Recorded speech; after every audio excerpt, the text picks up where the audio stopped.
Hello and welcome back to Farming the Long View. This episode is slightly different from the usual format. The conversation you're about to watch was from last year, which we had with Clive Bailye from the Farming Forum and Close Brothers Asset Finance. We covered a wide range of topics around farm business, machinery investment, and how farmers are negotiating some pretty uncertain times.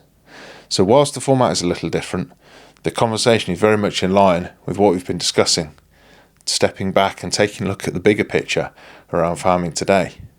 So I really hope you enjoy this discussion. Thank you. Hello everyone, I'm Jason White from Amtech, and I'm here today with Clive Bailye of TWB Farms and the Farming Forum, and James Palmer from Close Brothers Asset Finance, did finance and machinery for 12 years. And we wanted to just talk briefly about asset finance and financing machinery in the agricultural industry. Just want to talk about what the options are and how we think there's more options available. So Clive can talk about it from a farmer's perspective, and James is a finance expert. So let's get into it. Well, how to start, James? Not really sure, to be honest. Well, as we were saying before you turned cameras on and stuff, and we all got shy, that it's a subject that comes up on the Farming Forum a lot. This, and I think it's really interesting. Like when you see different farmers' attitudes towards finance. Before we get into the details of all the different options, contract hire and PCP and things that are available in other industries, and why aren't they in agriculture? I think fundamentally the first thing I find quite interesting is just that the attitude towards. Some people take very much, you shouldn't buy anything if you can't afford it. If you can't afford to write a check for it right now, well, you shouldn't have it, right?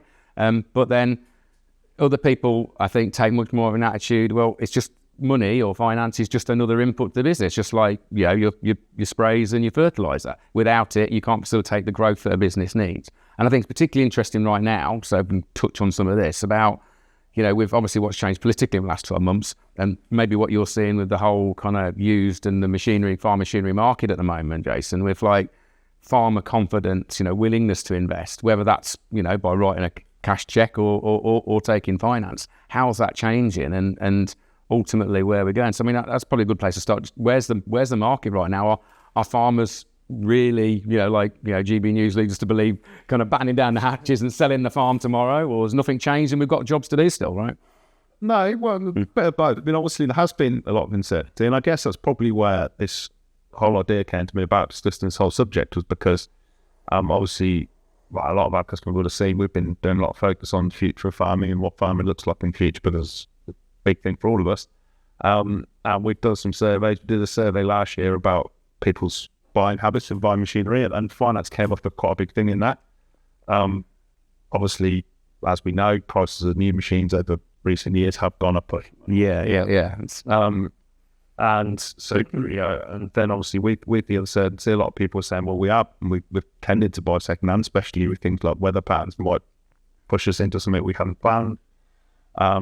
So, that came up as a point that second-hand was being an option for a lot of people, and then that point came up about how we go about financing. And I just felt, like you just mentioned then, I think there is a lot of other options I think that are available.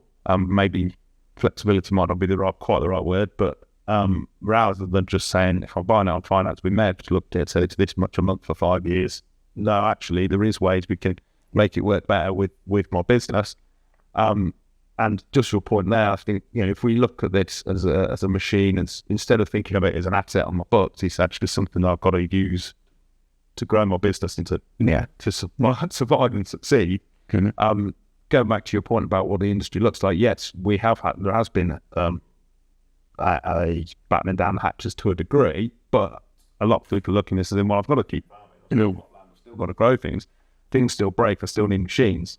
So in that respect, it's a case of saying, well, how do we be smart about how we buy them, and what we buy, as opposed to maybe just going. Well, I think politics and economics aside for a moment, I think the last couple of years, the weather has probably made a lot of farmers rethink what do we need to get the job done in time. Not just have I got the right tool for the job, if the weather's going to be like this, have I got the capacity? So maybe you think you're seeing more larger stuff being sold, and people getting just buying a bit more capacity for a bit more comfort. And like we say, it crops up and it's unexpected, or yeah, obviously from our perspective, we hire as well, so that's been quite good. But I do think there is scenarios, and this is where you step in, James. But there's here's a farmer and he needs to buy a piece of machinery, can't go out and buy it outright. Where do you start? You're sitting down at a table with... Yeah, exactly right. To be honest, we sit at a table, discuss the customer. Every customer's different, so every farm's different. If you get two farms the same size or the same crops, you find they're ran completely different generally. And I find that across the industry. And one word you used earlier was flexibility, and you said, I'm not sure if that's right. No, that is right. As an industry, we need to be flexible, particularly with the political current climate, and also with the, like you say, the weather, particularly last few years. Flexibility is key. And I find most of the time with customers, there is a lot of options available, but they don't know what is available, so they don't ask for that. So a lot of what we do is try and draw out how the customer wants to, how their business runs, how their income comes in, and then find a way, working together, find a flexible way of being able to give them some options for that. That's the interesting thing about farming, isn't it? I mean, when it comes down to, it's why the forum's so vibrant, I think, in terms of, because there's no right answer. There's always different opinions, different ways of doing stuff. In how you grow crops or look after animals, whatever. Every farm is basically unique, although we're all doing the same thing. We're all doing it in very different ways. And I guess, the way that we kind of secure our assets, whether it be that land or buildings or the machinery need to do the job, that's unique to circumstance as well. I mean, our own farm business over the years, we've gone through periods where we've basically contract hired. I think at one point we owned nothing with an engine on the farm. Like everything, every sprayers, tractors, combines, all of them were contract hired. And that works really well for us for a period. The deals were right, good, fitted in. It kind of worked well for our accounting situation and tax situation at the time, whatever. But then actually, a few years down the line, that changed. The contract hire started to look expensive. And there was better deals to kind of start to buy, and so hire purchase type deals and whatever. And then when I look at like the way that maybe some of the less farming assets are secured, commonly things like PCP deals, for instance, so you might want to explain a bit more about the detail they work, what people do on like cars, or you could do on your farm pickup and that kind of stuff. That's thing that we're saying earlier, you don't seem to see that effectively finances your use of an asset. You're never going to buy it all because of PCP. You've got that balloon at the end, right? Yes. But like, why do I ever want to own that farm pickup or that car or whatever? And I've often thought, maybe incorrectly, that some of those kind of options don't seem to be as available or certainly talked about or understood in agriculture. That if I just want to secure the use of a tractor for 5 years, I want to pay effectively for its depreciation and the cost of that money, right? If at the end of it, when I don't want it anymore and it's got a residual value of, say, £100,000 and there's a £100,000 balloon, well, why does that matter? Why did I ever try and buy the whole thing? Which is what we do with hire purchase, isn't it? And that can be over expensive and be hard on our cash flow. We're maybe trying too hard and pushing the cash flow too hard. Yeah, well, you said 2 points there, actually, are quite interesting. One is obviously you were saying regarding different products and different options.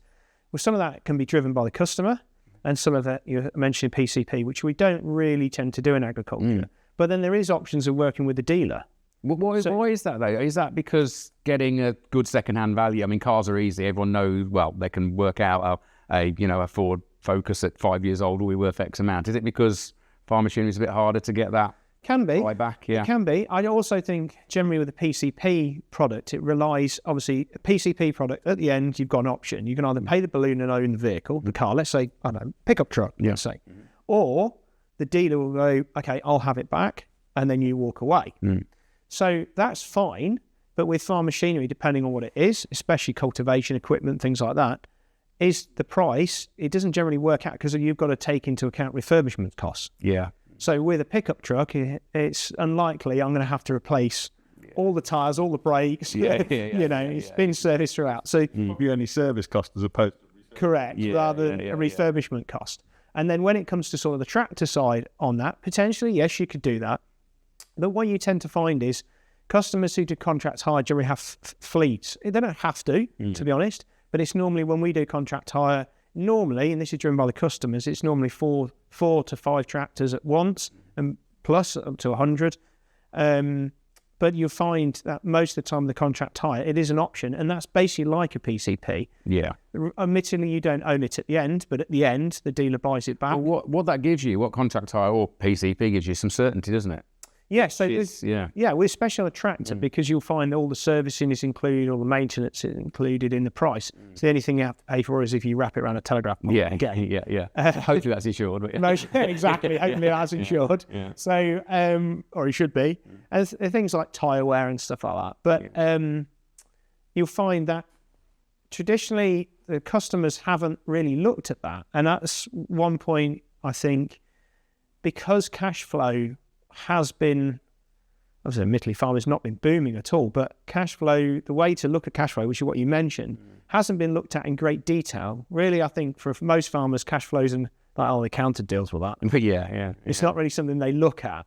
And now I think particularly that we're going back to being flexible, going looking at your cash flow, looking at when your income comes in. Is it coming in from diversification products? And one of the options all finance companies, or most finance companies, can do, to be honest, is instead of doing your straight, like you said, just straight monthly payments, well, we can, there's options to build custom payment profiles for the customer. So you can put some like seasonality into it when you're looking at seasonality. Yeah. So to give you an example, there's a certain chicken farmer, and they are basically egg producers. So for a couple of months of the year, they have no income while they're the changeover. So we put that into their program, so it suits their cash flow. Yeah. Or things like, I'm an arable farmer, I get all my income after I harvest my crops, but the flip side of that is I can't make my payments until once a year, so the interest can be. Well, you look at combinable crop production, so what we do, and you kind of think it's almost like, our cash flow is like spend all year. Yeah. And there's only really like a couple of months a year where you actually get it back from the farm point. Correct, but then if you dive into it's a cash flow nightmare, isn't it? But it can be. And actually, you can have really good, fundamentally profitable businesses. But as someone told me years ago, I was a bank manager or something, he said, you only run out of cash once, right? How profitable your cash flow is ultimately king, isn't it, for any business? So I think that's a really interesting point that you raised, Ed, because that point about if you are trying to just do a monthly payment and you have 2 or 3 months in a year where your income is practically zero, and you can't make, or you really struggle to make those payments, why go through that if you can sit down with someone and say, here's how my business works, and let's build something that'll fit my business. Yeah, I think looking at it, most customers do want to own the machine at the end. And I think that's a traditional view of it. Whether it's right or wrong for their business is a different question. And if you are going to do that, well, why don't we build something that suits your cash flow? Because you're right, going back to your point regarding the arable farm, spend, big lump of money. Well, if you look into it in detail, a lot of times now, most, I shouldn't say all, but most customers diversify into something. They've got something else on the farm going on. So why don't we plan something for that? If you're renting a building, it's regular income. Okay, use that then. Yeah, that makes a lot of sense, doesn't it, I suppose? I guess the ownership thing as well that high purchase gives you over, say, PCP, for instance, is those, traditionally we've had the capital allowances and whatever, haven't we, to use. Correct. Where, cause it's that boom and bust type industry. We have, good years, bad years, mainly bad years recently, but in those good years, there can often be a big, bit of a tax incentive to change a tractor or buy a new piece of machinery.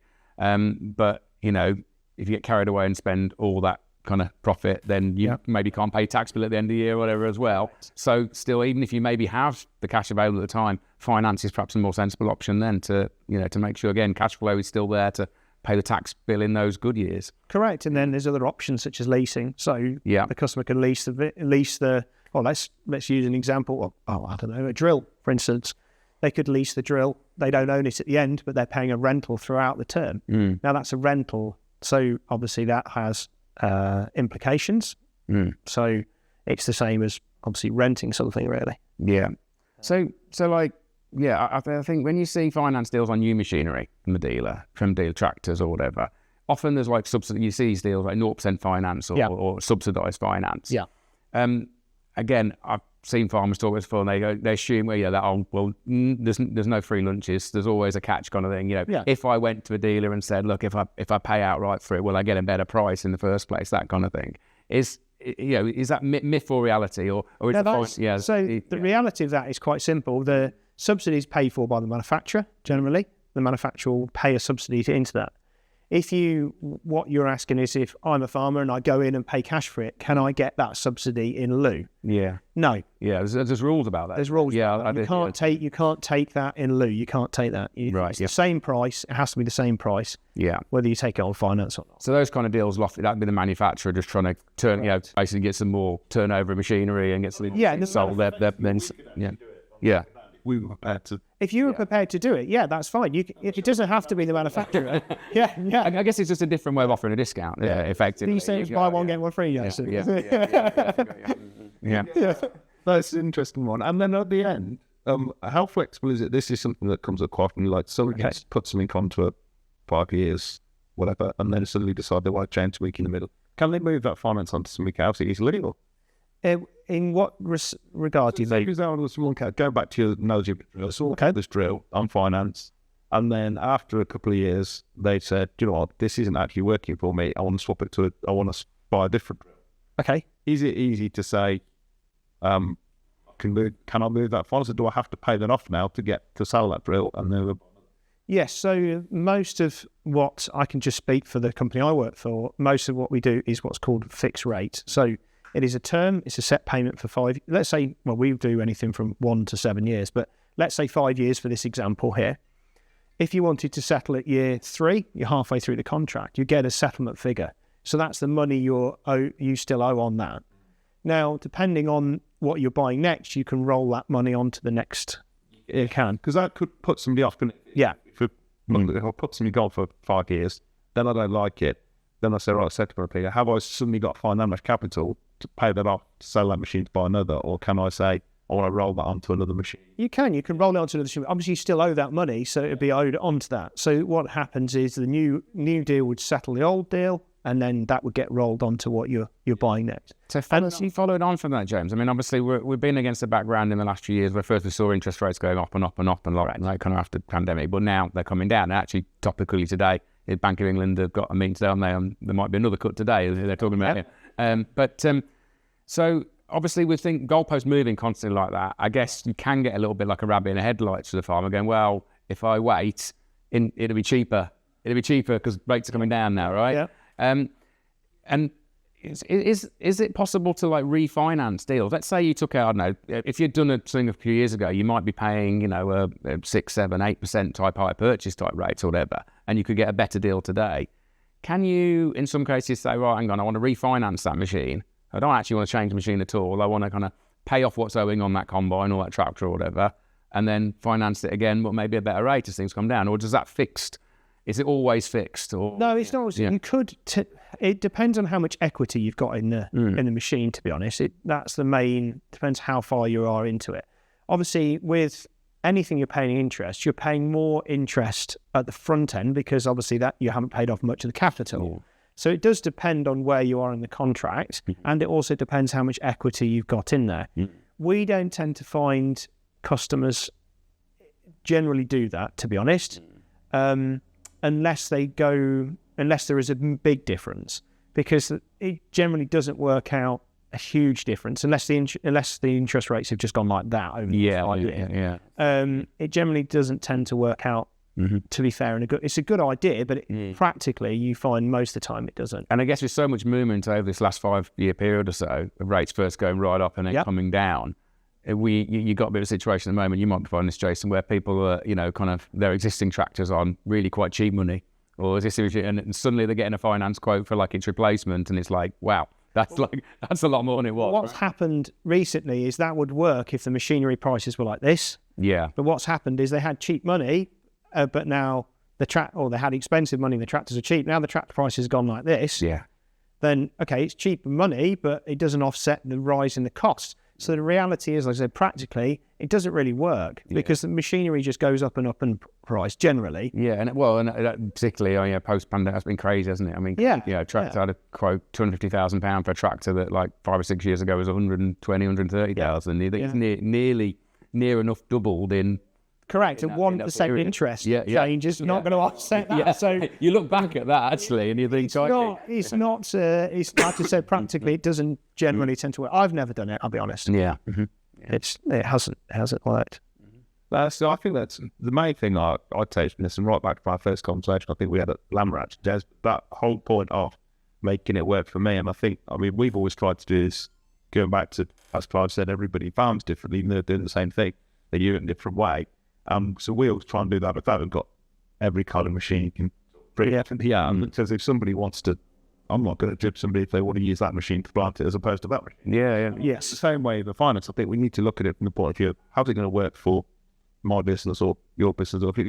Well, and you can make things fit, can't you? I mean, but be careful, a bit of man maths here sometimes. But I think you can make things fit by, I remember way back when I was at college, it was very much almost like regimented that a certain size farm would have a 3-meter drill.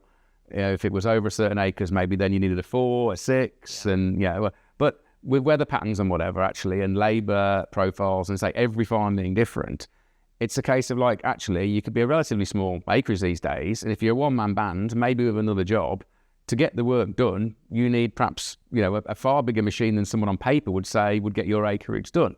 But then you go, okay, it's going to cost more money, more capital. But if you finance it or just have it over a longer period, well, it doesn't just end up being the same thing. A 3-meter drill, say, spread over 5 years is only the same as a 6-meter one over 10 years, right? If it's the same acre. Correct. What's the, calculation is look at it and you say, well, how much time is saved for me? And It's cost per acre, isn't it? Per hectare. And nothing's more expensive than not being able to get the job done. I mean, this is why, much as I hate the cost of farm machinery, I kind of have a love-hate relationship with farm machinery. I think it's like the most amazing stuff, but you hate owning it because it just costs you, doesn't it? It's not like buying a house or some land, which is an asset that hopefully will constantly appreciate and be worth more. It all depreciates, it all breaks, it all costs to maintain. But it's a necessary part of, without it, we can't do the job. And that gets right back to what we're saying with that lack of confidence in investing. But again, something we touched on earlier with what's changing with these inheritance tax laws and what rules and whatever. Yes. I guess that's maybe changing people's attitudes towards finance in terms of what, exactly. Do we want to keep building up a bigger and bigger asset pool just to pass a tax bill on? Yeah, well, wait a minute. Sorry, not exactly to do with the financing point here, but going back to your point there about people not wanting that asset part, we've had a lot of people here just come and say they've got a whole stack of stuff here they'll never use. Can buy it because that's why it's asked. And that's, I guess, in there, doing it. Well, do you think contract hire will become more popular off the back of that? Then it is. People go, I tell you what, I'm just going to hire all the kit I need. I don't want to own any of it. I think that's it. I think contract hire is definitely being looked at more and more and more. And traditionally for us, the contract hire side was always the big vegetable growers in the fens, to be honest. That was sort of the main one, because obviously they're growing salads and that sort of stuff and vegetables for the supermarket, so they know like they've got they want a fixed cost. That's all they care about, a fixed cost. But I think now people are looking at it, like I say, from the inheritance tax point of view. I think people are getting wiser to looking at how their farm budgets work and their spending. And I think one of the things that people definitely need to do potentially is, when we speak to customers, we find generally you'll ask the customer about their business and they'll say, I'm up 200 cows. Yeah. And you get that. Yeah. And I think it needs to be more of a conversation. I think there needs to be a lot more detail. The customer's looking at more detail, and I think they need to relay that onto whoever's looking at their finance to go into more detail to give them the best options. Obviously, we can tell them what options are available, but a lot of the time, like you say, there could be inheritance tax worries depending on the age of the farmer, all that sort of stuff, and what the business is doing. I think it's got to be a more detailed conversation. And most of this stuff I'm talking about is just talking about the farm. Yeah. And I think this is one of the big mistakes they've made with the inheritance. I genuinely don't think they realise just how much capital was tied up in making a farm work. I mean, we're mid-harvest at the moment. I took some food to the guys last night, stood in the field, and I'm thinking, there's like £1.5 million worth of kit in this field, in this one field. The combine, a few tractors and trailers, baler working in the distance. You think, you soon get there. So you think, actually, with their generous £1 million a person allowance or whatever, you're thinking, well, it doesn't even cover that before we start talking buildings and... Yeah, and if you hire it, so cost is not... Exactly, suddenly it's not my asset anymore, is it? Yeah. So, why? So there's an interesting question, James. Okay, let's take a scenario. I want to need tractor or cultivator from Jason or whatever it happens to be, right? Well, probably not a cultivator for me, but anyway. And so I want to finance this. Obviously, it's a competitive market. There's, close brothers aren't the only players this game. And I've probably got a relationship with my bank. Well, I have still got like an individual manager or whatever. How how do I choose? How how do I know who's the right people to go to? Because like all industries, I'm sure there's the sharks in the water, and there's good guys, and there's people that understand agriculture better. How do you make that choice? From a customer's point of view, obviously it can be relationship based. You've got the people you deal with. I would always say speak to a few different people. Generally, speak to the people who are going to work with you. Going back to, if you have someone in this industry, or we've found people who are within this industry have come from a non-farming side, shall we say, and not understanding the business, they won't give you the options available. It'll be a quick conversation. It's this, buy. Always read the small print. It's a good indicator as well. And I think someone who's going to work with you and someone who's going to build with your business. And I think that's key, especially in a giant. Yeah, because I think you see it sometimes, not so much in farming, but our friends that finance cars and stuff. It can almost be a bit lazy sometimes to take the easy route. It's like the dealer's got an in-house finance. It's going to cost you so much a month. Sign here. Yeah, exactly right. It's worth that shopping around.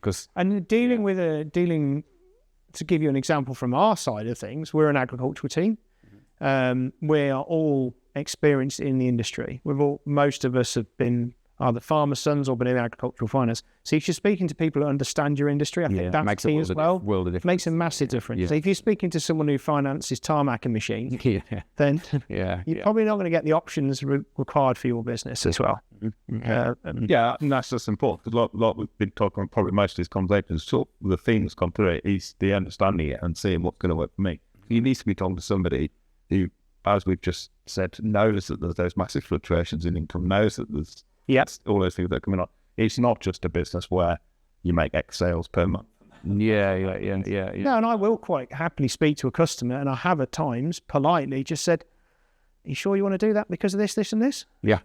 Now, a lot of people wouldn't say that to a customer because it'd be, you might do yourself out of business, you might upset them, might walk away. But I think the conversation I'd have with them or my colleagues would definitely be, "Are you sure you want to do it like that because of this, this, and this?" And then, good point, actually. Yeah, and I guess it's the role of a dealer as well in this, where someone can come to you and say, "Right, I need this machine, James. This is what I need to get the job done or whatever." Well, quite frankly, can't write you a check for it right now. No. You can signpost and help with various options there. Yeah. The main thing is that if from that perspective, the person's having a conversation with the finance man, you got to just be open about it. Say, this is the situation. What's the best way of handling it? Yeah. Correct. To be honest with them and say, you won't be able to do it this way because of X, Y, Z. You might be able to do it this way.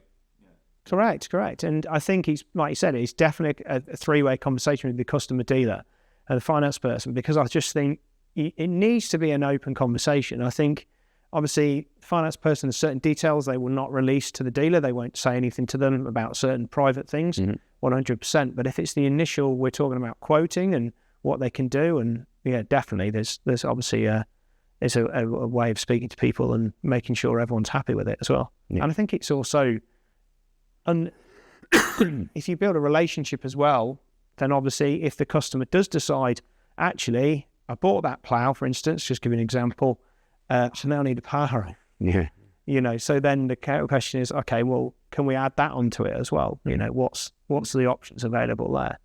So yeah. Interesting. Okay, well, talking of ploughs and power harrows, we could go. Yeah. Rather than just sit in a meeting room. Yeah. Right. Okay. Yes. Nice avatar there, Clive. If you need another one. Oh yeah. And so no 8, no 6. 6. Yeah. 6. Very different machine to a 12, isn't it? Yeah. Good. So I mean, this is the kind of thing what we're talking about when we're just in your boardroom there, Jason. It's like, this kind of kit just makes the job so it's a lot easier than it used to be. Well, this is the point. And going back to the conversation we've just been having inside, is the fact of it. If I'm looking at this and I've decided this is the way I want to run my farm, but I might be scared off because I'm thinking, well, avatars aren't cheap. Let's face it. Yeah. Then it's a case of doing my sums and working out if I do buy it and spread it, work out the cost with my finance man, see how that fits, and then see what that does for me from a point of view of cost saving or speeding up or. Well, this is a good case in point, like system change. Let's say if you are going from if we're looking for more efficiency, because as we just said, we're going to have to get more efficient if we're going to compete. So if you're looking at kind of like a wholesale system change to a farm business to do that, That's a big step, isn't it? Okay, you might have some your existing machinery can all go, have your farm sale or trade it in or whatever.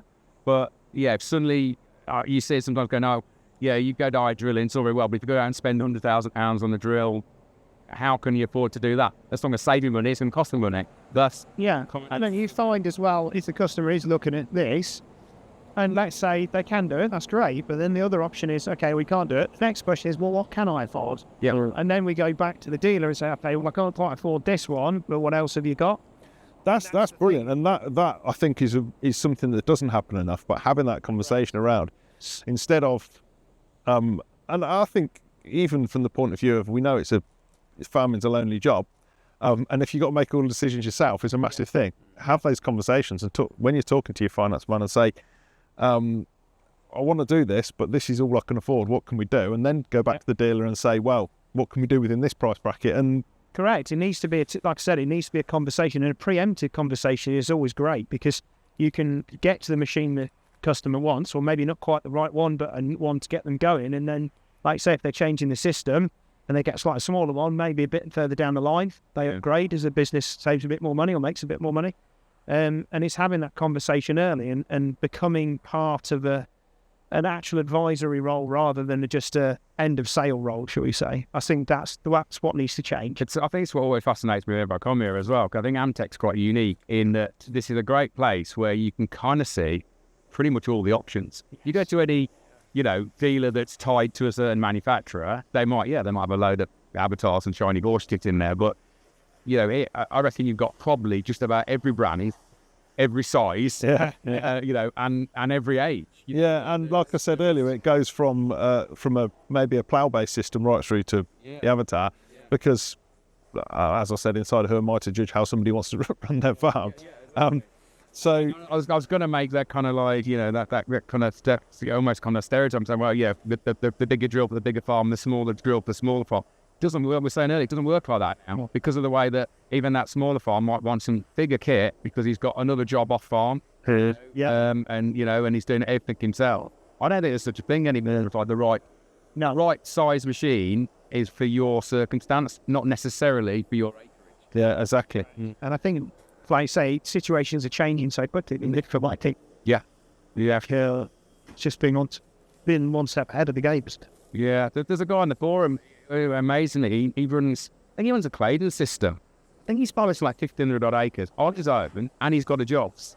And he's just got the right kit to do it. I think contractors come in and harvest. Yeah. But he kind of sprays, fertilises, drills it.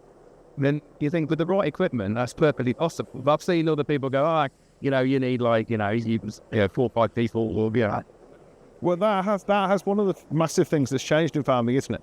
Whereas years ago you had all these people, labour was so much more. Now, people you stripped all that out with technology or the machinery or whatever it is, and suddenly, like you say, one person's suddenly running a huge acreage on their own. It's hard work, but SFI and think for us, it showed like SFI for us. Actually, it's given us a bit of a buffer at the moment. So from a harvest point of view, the accountants would argue we're slightly over capacity at the moment. Because a third of the farm being SFI options, giving us that bit of buffer. But Tuesday evening, I think we took my dad to getting on a bit now. Got some fish and chips, took him to a guys in the field or whatever. Stopped the combine, and we sat there and had like a harvest kind of tea. Fish and chips. But we probably had like 3/4 an hour downtime. And my dad was saying, this is always full circle, right? Because I remember when I was growing up on the farm, there was always that time to stop. Then we've gone for a period of like pushing capacity and equipment so hard is literally, you didn't even want to get off the cab for a wee. It was like, keep going no matter what. And then we're there, like this monster combine sitting behind it, thinking, well, it'll get done tomorrow. But so you can buy, actually you can to some extent buy the capacity to make the job either pleasant or a nightmare, whichever way you want to look at it. Well, it's making it a little bit more pleasant if you're going to be doing it for the rest of your life, Exactly, you've got exactly. Yes. You soon fall out of love with these two, looks like hard work. So. Exactly. Yeah. Good.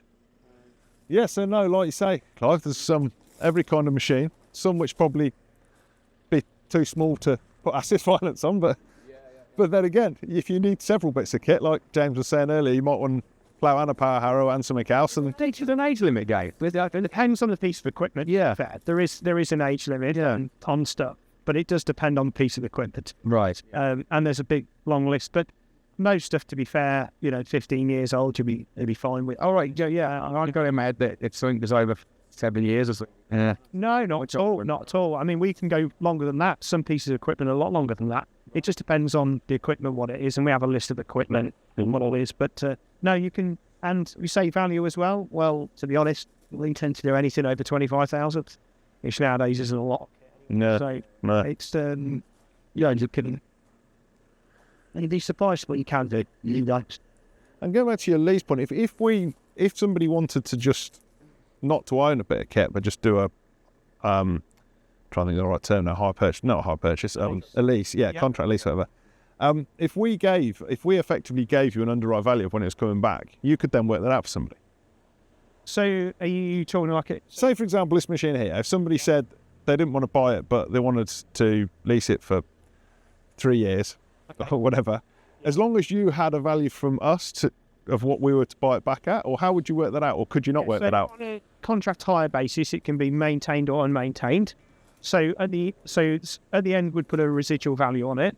So we cannot. So unlike some of our competitors, we can hold the residual value ourselves. So Close Brothers will always own it, and at the end, we will sell it. Okay. So generally, that's something we do with the dealer, or doesn't have to be with the dealer.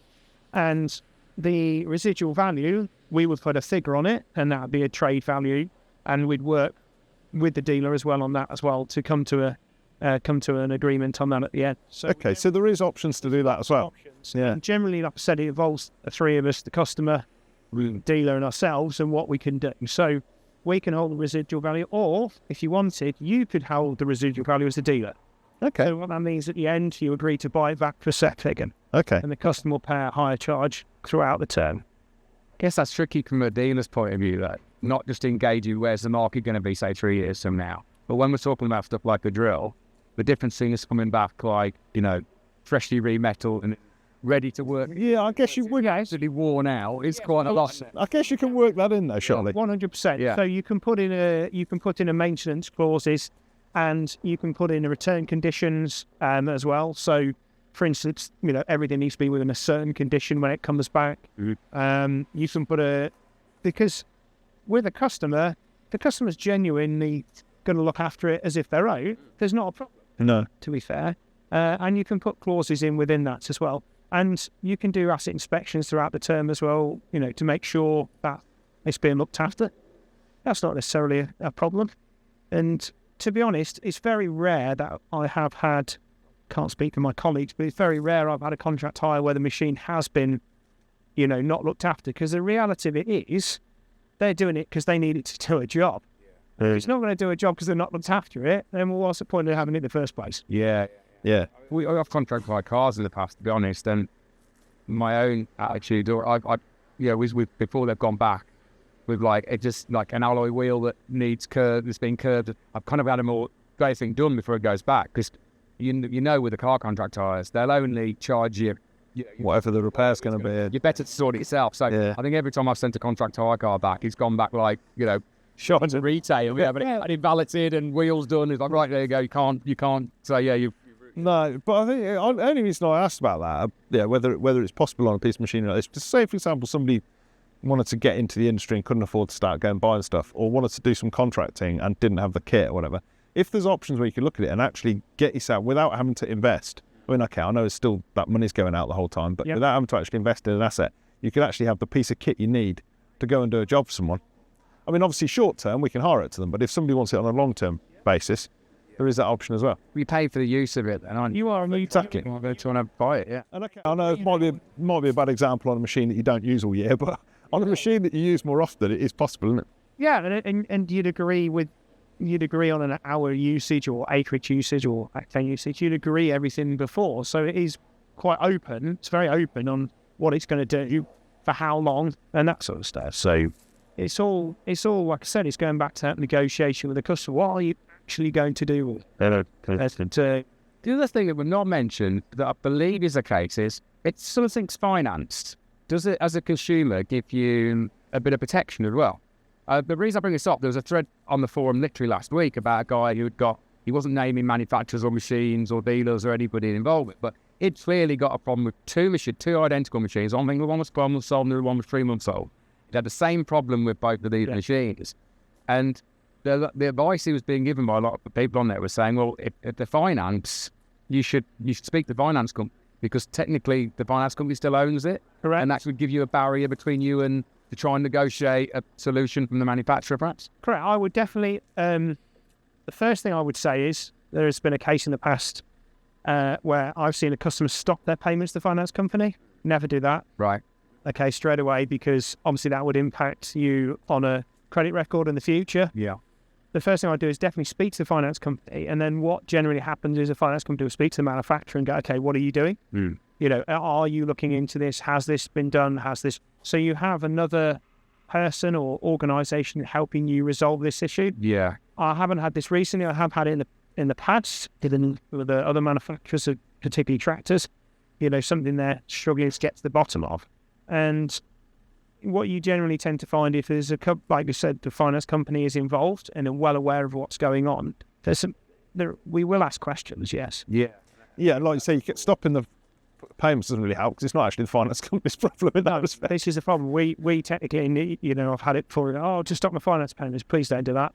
Well, you end up, it will not affect the manufacturer. It'll affect you. Yeah. And but I guess what it gives you as the consumer there is you've got the support of probably a bigger organisation on your side, you know, writing those letters and asking questions. I go, what are you doing to help the customer out with the machine? And potentially someone that's got a bit more clout with the manufacturer. And that's interesting. So that's a kind of perhaps you know, hopefully that's not something anyone wants to be in that situation. But if you do find yourself in that situation, there is another layer of protection. Yeah, it's a rare occurrence. I'll be honest, it is a rare occurrence. I'd say someone on the forum, but I bet there's thousands of others who, generally, to be fair, if the dealer's on board, because they'll go back to your dealer, the manufacturer's on board, you know, they'll generally... Mate, it's pretty good these days, to be honest. It's a rare occurrence. I can only ever think of a couple of times it's happened. Yeah. To be fair, in both cases, the manufacturer at the end did sort it out. Yeah.